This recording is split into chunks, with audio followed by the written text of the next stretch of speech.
Guys, what's going on? Zach here, and today I have another random map game for you, fresh from AOC Zone. I did watch this game a little bit earlier and thought it was pretty cool, so I'm going to commentate it and post it to the channel. Hopefully you guys enjoyed this game as much as I did. I thought it was pretty cool. So without further ado, let's introduce the players. Down to the southeast we have RVK Dogout playing as Teutons in green. I'm sure most of you are very well aware of who Dogao is, very well known player, and we've seen a lot from him in the past. So we'll keep an eye on what he's up to in this game as well.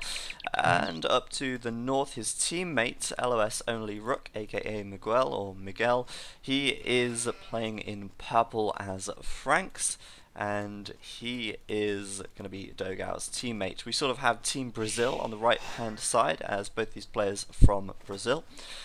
Over to the left of the map, their opponents, we have VNS Seoul. He is playing as Teutons in red, and Vietnam Strategy is his team, aka VNS.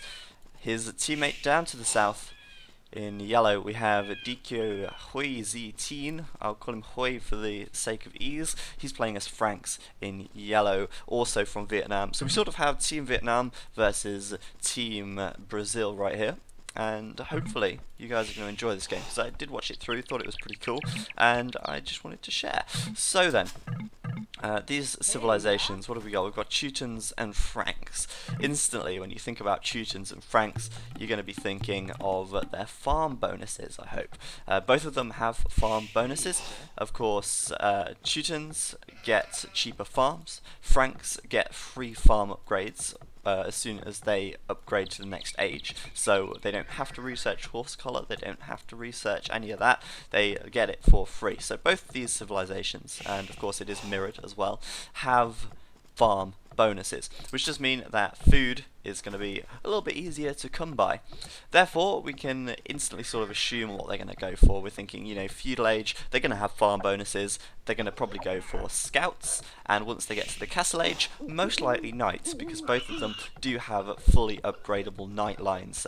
Well, they both upgrade to paladin, upgrade-wise slightly different, but obviously Franks certainly a good choice to build knights with. The Frankish paladin, of course, having that free bloodlines as well. So that is worth noting. So that's kind of what we can come to expect from this game, but how will it play out? Well, we're going to have to wait and see. I'm going to fast forward things for a little bit through the Dark Age, because there isn't really much to see. It's obviously unlikely that these players are going to drush, as you know, their farming food bonuses aren't going to come into effect until the Feudal Age and the Castle Age, really. So drushing, not all that common to see with these civilizations. It's not like Aztecs, where drushing is almost seen in every game, just because they have the extra gold to start with, as they don't need to research loom and all of that stuff. So it's likely then that we'll see them go straight to feudal and go for scouts. That is going to be pretty much the build that both of these guys should go for.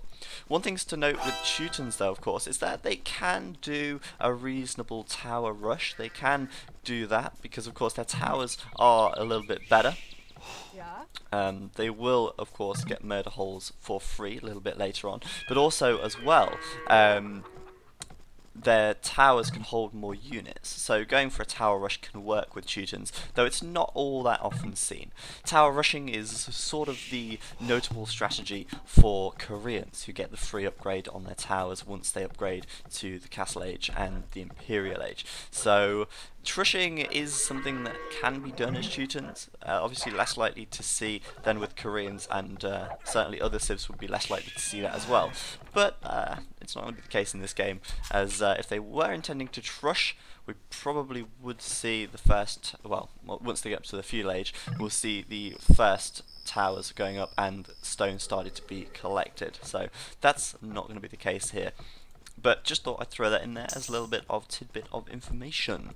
Alright, so yellow, DQ Teen going up with a barracks right here, and you know, it could be possible that he decides to rush, but it also could be the case that he wants to throw Dogao off guard a little bit, and we'll see how that works out, because Dogao already clicked up to the Feudal age here. You see, he's going to be thinking, well, is this guy going to rush me? Because if he is, it's going to be a bit late. I'm already clicking up to Feudal. By the time he gets any militia over here, I'm already going to have you know, some scouts out, and I'll be able to deal with it.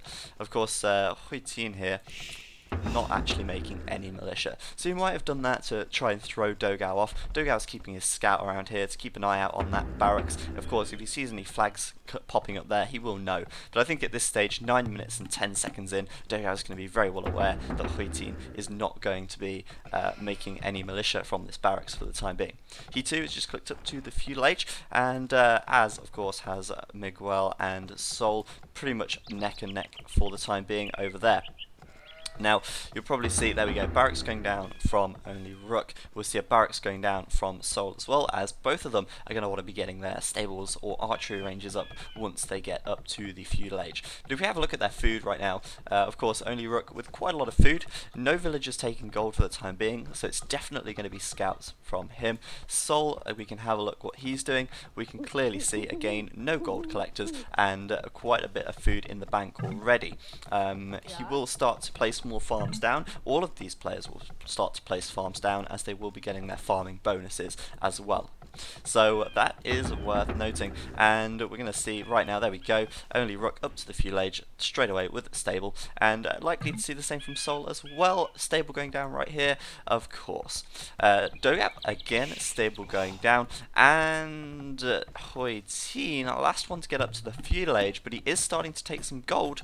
He's going to obviously go for some archers right here.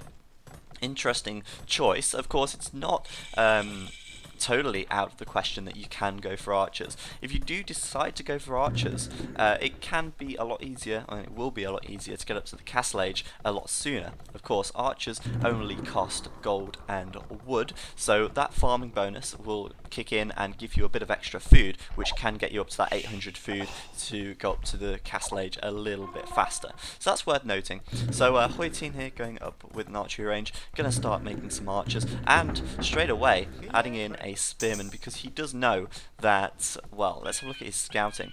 He can see the stable. He obviously knows Dogao is going to be going for those scouts. So if you are expecting a scout rush to your base, adding in a couple of spearmen, great idea. Does mean, of course, that you will be able to defend your exposed areas a little more, like, you know, this wood camp over here.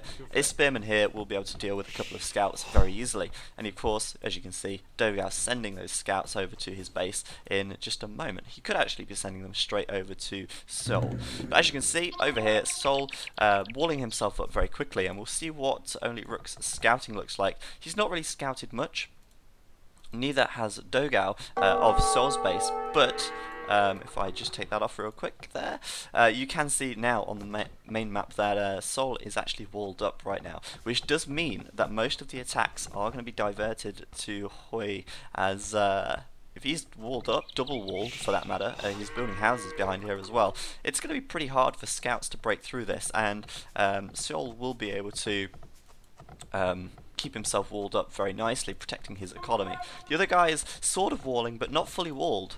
Sol, of course, fully walled right here. The others, less so. And that is important in this game. It's important to remember that Sol is walled up, because all of Dogao and Lonely Rook's army going to be diverted to Huitin's base right here, and Huitin going to have to deal with this. It's going to be a huge thing for him to have to deal with. As you can see, doing so much damage to those scouts already. Dogao going to go in here with his scouts. He might pick a villager, but the villagers, of course, going to pick the scouts so easily, as they are so low.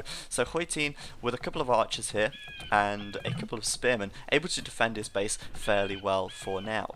Only Rook then, now going to send his scouts over to Sol's base, but he's going to find that Sol is fully walled, and there we go, you can see him. I don't even know what he's saying, because he's obviously speaking Portuguese. Miu ta walja. I don't know what that means, probably something like he's fully walled or something like that. So only Rook going to see that Sol is fully walled, and what is he going to do? Well, he's going to know that Huitin here is not walled at all. He's going to send his scouts straight over to Huitin's base, and Huitin going to have to deal with both Dogao and only Rook. So, Seoul now just going to be making a few scouts, nothing too major. As you can see, he's harassing Only Rook's economy a little bit here, managing to take 2 villages actually, fairly nice. And Only Rook with a couple of spearmen now just to defend for the time being. A little bit slow getting those out, and Only Rook, sorry, taking a couple of losses there from Seoul. Over at Hui Tian's base, he's starting to wall up a little bit now. He wants to get these walls completed because, of course, he does have double raiding coming in. He's got Only Rook scouts in his base. He's got Dogao scouts in his base, and he really needs to defend against this, otherwise he's going to lose a lot of units. These gold collectors very, very open here, and Hoitin could find himself losing a few villagers if these scouts were to come down, but Only Rook, Miguel, seems to be going away from there, and I don't think he scouted that. I mean, if he knew where that gold was and those gold collectors were, he probably would be doing something about it. But here we go, bad control by him, letting his scouts get attacked by these spearmen, losing so much HP on these scouts. He's going to run into these gold collectors now, but his scouts are going to be very low, and you know, these 2 spearmen are going to be able to clear this up very, very easily indeed. One thing to note as well, where's Hoitin's main gold? His main gold is like nowhere to be seen. It's over here right on the front, so that's why he's gone for this back gold here. Makes a lot of sense.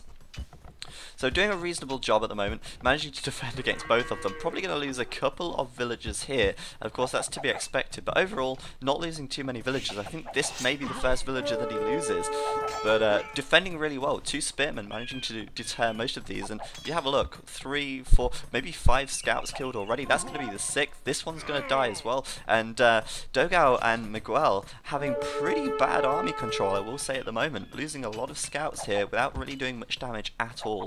Meanwhile, Seoul is inside of Only Rook's base, delaying his economy, managing to get a couple of picks, losing some scouts in the process, but stopping Miguel from gathering wood, managing to kill off quite a few villagers. We can see already he's managed to kill at least 4, and Seoul doing a really good job over here for the time being.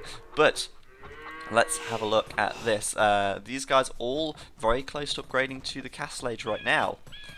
We see Hoitin sending some archers over to Only Rook's base as well, just to add in the pressure, but of course Dogao here with some skirmishers going to chase that down. But keeping the pressure on Only Rook for the time being, and we'll keep an eye on that in just a moment. But we'll start to see the players upgrading to the Castle Age fairly shortly. There's a blacksmith going down for Only Rook. He's already got his stable, so once that blacksmith's up, I think he's going to be clicking up to the Castle Age, and yeah, he has got the resources to do that, so he's going to click up in just a second. And I think, you know, desperately trying to get up to the Castle Age here, because he can start making knights then. The faster he gets up to Castle, the sooner he can make knights, and he can clear this out of his base and be free from all of that. But really good harassment coming in from Seoul at the moment. If he stays around this gold area here, he's going to stop Only Rook from collecting gold, which is going to certainly delay his gathering of gold and creation of knights. Seoul, I think, going up to the castle now. Yeah, just clicked up right now. He's going to be going up to castle in just a moment. Of course, still fully walled and double walled as well. And what usually happens is, when a player is double walled like this, it leads the other team to assume that that player is going to start slinging. And by slinging, I mean Seoul will send all of his resources to Hoitin, and Hoitin will then use those resources to overpower and create a much larger army. So Dogao and Only Rook could be suspicious of some slinging here, as Seoul, of course, is double walled and Hoitin is not. However, this is where I think the VNS guys have done something really clever, and we will look at that in just a moment. But this, quite a big deal for Only Rook, really losing a few villagers here, managing to clear up things for the time being. But losing a lot of villagers, as you can see, really, you know, so many, 1, 2, 3, 4, 5, probably 6 villagers just there alone. And really delaying his economy and slowing it down, struggling to keep his villagers alive and keep those resources coming in. So, you know, Only Rook in a pretty bad situation here. Dogao clicking up to castle right now as well. Hoitin, on the other hand, still feudal. And he has a lot of gold collectors. Look how many gold collectors he has. Still feudal, a lot of villagers, quite a lot of farms. He could have clicked up to castle by now, but he's not, and we will look at that in just a moment. I'm going to keep this guy selected for now, but yeah, as you can see, keeping the pressure onto Only Rook. Only Rook just hitting the castle age, and I bet the first thing he's doing is starting to make some knights, and that is exactly what he wants to do. He needs to clear this out of his base as quickly as he possibly can, but these guys keeping the pressure on, preventing Only Rook from getting a lot of gold, and that is just really great for these guys, as it does mean that he's going to be limited to how many knights he can actually make. He's going to start getting the first couple out now. Maybe he'll be able to defend his base with that. It's going to be tough, but as I said, his economy really starting to suffer. Just look at the scores right here. Only Rook really far behind in the scores, and that is due to having, you know, double harassment. Dogao, though, is also into the castle age, and he has got three stables up, starting to make knights from all three, and of course going to send them straight over to Only Rook's base to help his teammates to defend. So, 3 stables as well, and going to be producing from all 3 of those. Getting up a new town centre real quick. Looks like a third might go down here, as he has just deleted this wall piece, and starting to flood 3 knights at a time. And let's see, well, how much villagers does he have gathering gold? Quite a lot of villagers on gold, quite a lot of farms up as well, so he set his economy up nicely for creating these knights. He's going to be able to flood these into Only Rook's base, and Only Rook going to really rely on Dogao's protection here, because he has obviously had a lot of pressure on him for quite some time.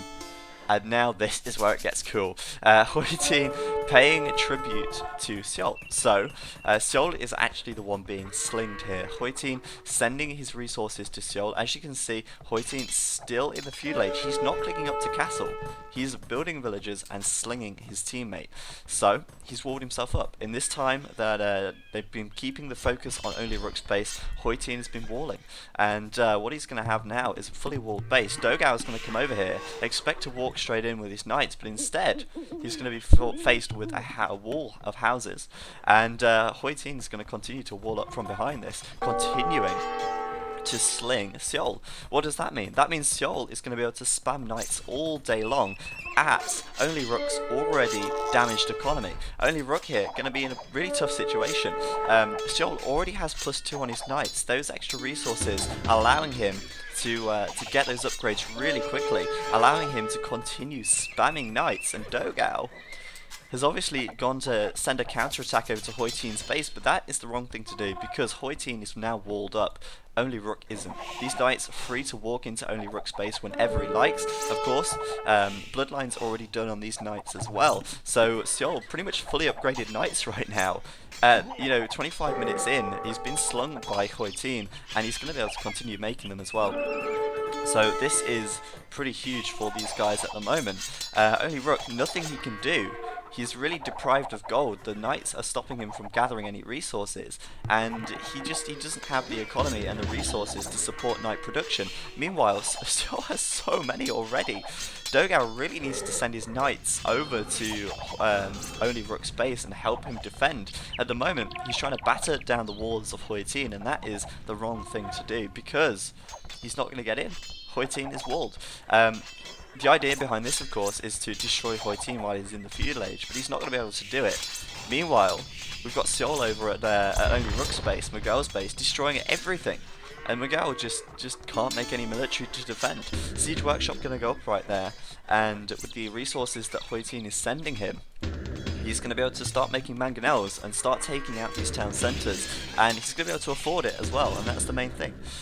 So now Dogao going to send a counter over to Seol's base, but of course Seol already fully walled from the feudal age, and he's not going to be able to get in. These knights are pretty much useless at the moment. He might have a lot of them, but if they can't break through the walls, he's not going to be doing any damage. They're literally just going to be attacking the buildings, whilst Seol has right now 25 knights inside of Only Rook's base, and they are doing so much damage. He has nothing really. He's got a monastery down, and he will probably try and create some monks to convert the knights, but he's going to need a few of them, because of course Seol already has at least 25 here, and he really doesn't have that much gold income, so actually creating a lot of monks is going to be hard for him, and he's going to need quite a few of them in order to actually make it work, due to the amount of knights that Seol already has. Seol now going to come over to Dogao's base, and once again going to find it fully open to him.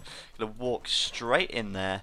Of course, Bloodlines +2 defense, +1 attack, everything already done, and he's going to walk straight in and probably massacre a lot of Dogao's villagers. Dogao here garrisoning inside of his TC straight away, realizing that, oh, I have no army here, how am I going to defend against all these knights? Meanwhile, Seoul is still sending the units in to only Rook space, making a battering ram for now, and he is just going to absolutely stomp through them. And I think that's pretty much it. Dogao resigns right there, and only Rook going to resign as well. That's GG, and the VNS guys, well, the Vietnamese guys, really nice strategy there, and they absolutely aced that game. I think they really sort of caught Dogao and only Rook off guard. They juked them. They absolutely juked them, and that strategy are just so well executed. The sling, of course, a little bit of a controversial topic in Age of Empires. The question is, you know, is slinging unfair? Does it make it really imbalanced and all that? But at the end of the day, it's part of the game. It's part of the game mechanic, and these guys executed it so well. As I said, if anything, Dogao and only Rook were expecting Seoul to be the one to do the slinging. But instead, it was Hoitin who did the sling.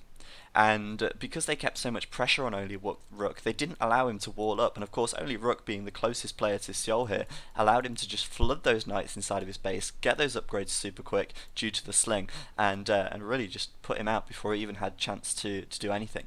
So there we go.